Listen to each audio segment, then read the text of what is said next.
તો નમસ્કાર મિત્રો, કેમ છો બધા? મજામાં જ છો? પણ મિત્રો આજે આ તમને વિડીયો હું બતાવી રહ્યો છું ને, વિડીયોને મિત્રો શેર કરો.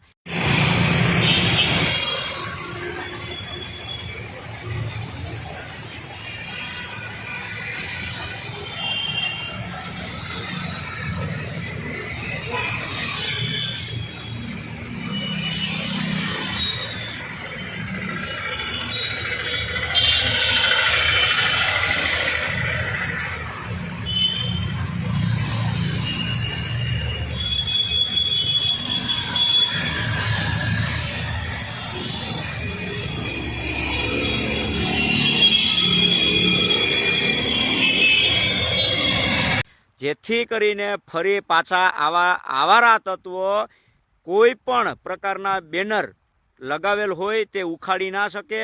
અને આને એટલો શેર કરો કે આને તુરંત સજા મળવી જોઈએ મિત્રો. અને તમારું શું કહેવું છે એ મને કમેન્ટમાં કરજો. જય હિન્દ, જય ભારત.